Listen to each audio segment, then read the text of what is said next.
Welcome back, everybody. After it was a real quick break, we want to continue the second lesson of grammar that we have today. But I just want to remind you that at the end of previous lesson, I said in this lesson we're going to focus on reported speech. No, we have already covered it. It's going to be assigned by some worksheets to you, and we focus on defining and non-defining relative clause.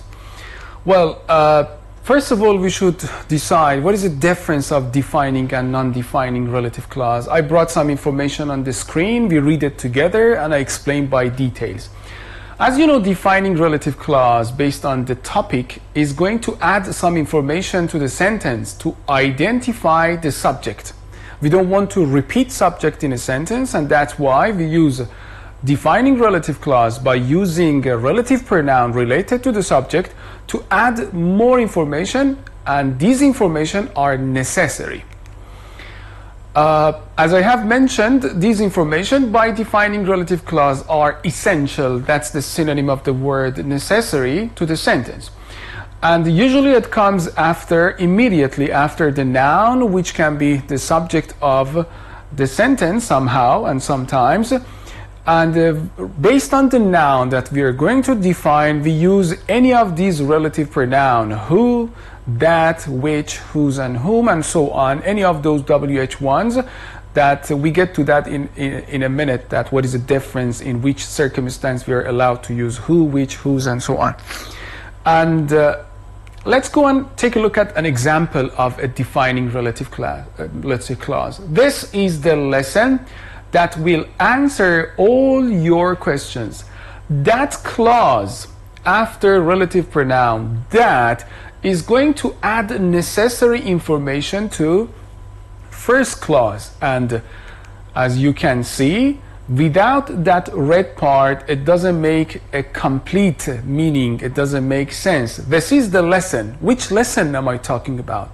So this phrase or clause needs more information, and that relative clause gives us that information. The other example, they are the people who visited our house. Imagine it was just they are the people. That sentence is not meaningful or is not complete by meaning. That's why we use a relative clause after that to add necessary information and make the sentence more meaningful. And because the subject here is, or the noun is a person, we use who. But what is non-defining relative clause? Well, as you can see here, the word extra has been underlined. In non-defining relative clause, again we add information, but those information are not that necessary. They are extra information that we add to the sentence, and we, as defining relative clause, again here we use who, which, whose, and whom to introduce relative clause, not that. Unlike defining relative clause, we can't replace who and which with that here. That, as I said, we get to that in a minute. The other important feature and the difference of non-defining relative clause and defining is existence of comma. In non-defining relative clause, we put that clause in two commas, one at the beginning and the other one at the end of it. Look at this example. This lesson, which you can watch on Üsküdar University TV channel, will answer all your questions.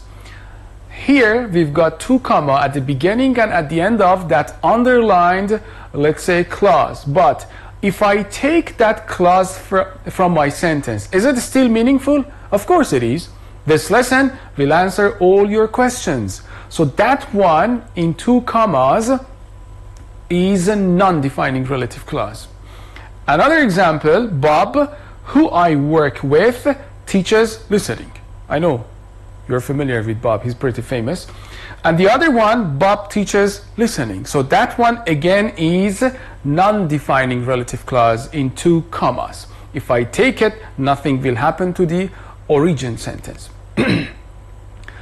Punctuation. What is punctuation? Putting comma, full stop, semicolon, and others are called punctuation in English writing. If you remember in previous lesson, we emphasized on the existence and the importance of comma in conditionals. Here, that comma or any of those commas again can be important. In defining relative clause, because we are adding crucial and important information to sentence, there shouldn't be a pause. So there is no comma. Without a pause, we continue the sentence. This is the lesson that will answer all your questions. Here, there is no comma because we're adding important information and there shouldn't be a pause. But in non-defining relative clause, as we have talked before, it will be surrounded by two commas, one at the beginning and one at the end. This lesson, which you can watch on Skudar University TV channel, will answer all your questions. Comma at the beginning and at the end is clear. Now, let's check by details. Imagine we want to digest the sentence. Look at this sentence. I want to see the student who wrote this. Is it a defining relative clause or non-defining? Well, without hesitation, you can guess. Before who, there's no comma. So, without focusing on the meaning, you can guess that, yeah, it should be a defining relative clause. Why? Because it defines, it gives information that who the student is, and as a defining relative clause, it doesn't need a comma that we talked about. Another one, the IT engineer, comma, who takes care of our systems, again, comma, fixed my computer. These two commas show that we are talking about a non-defining relative clause. So it is non-defining because the information is extra.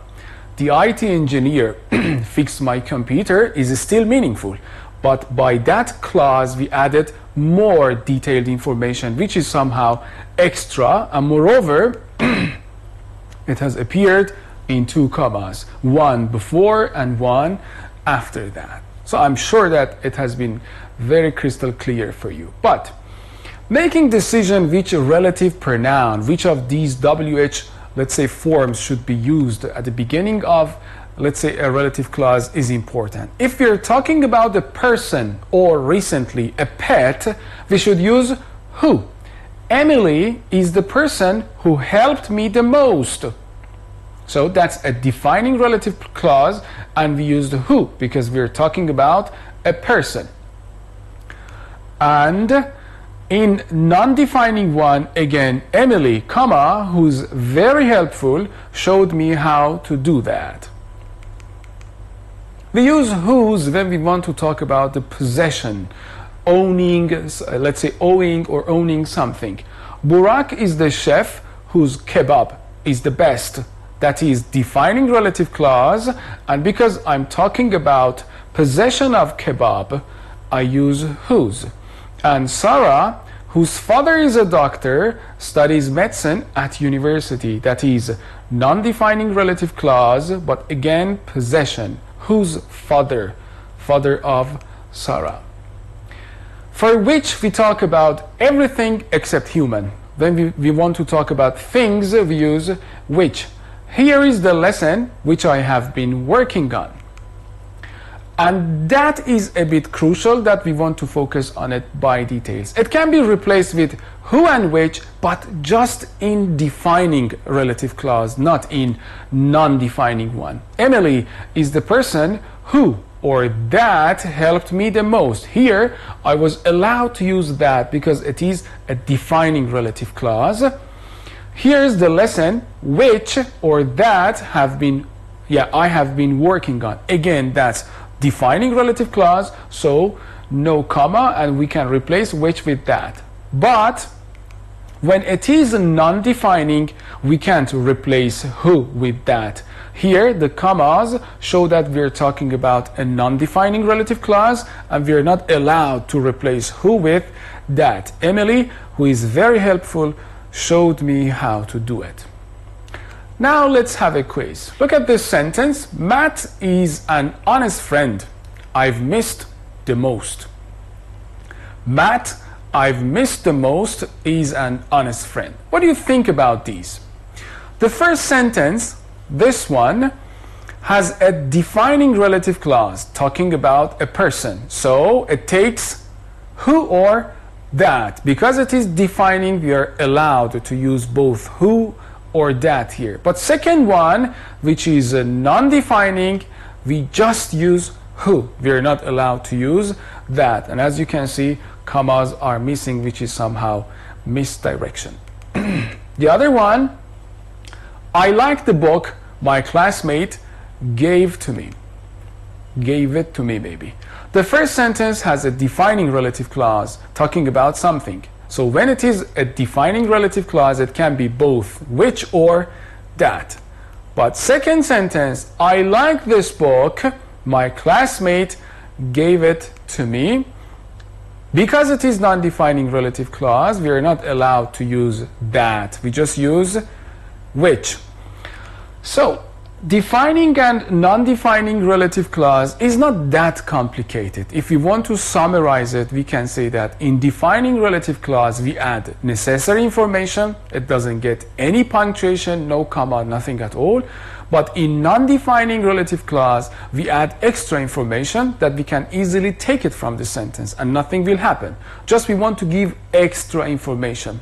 But in non-defining, there should be a comma before and after that clause to make it clear. About relative pronouns, as you remember, we use who for a person or a pet. We use which for everything, materials except human. For place, we can use where. For time, we can use when. And that's it. I'm sure that you understood by details. It was not that complicated. Thank you for watching and listening. Have a good day.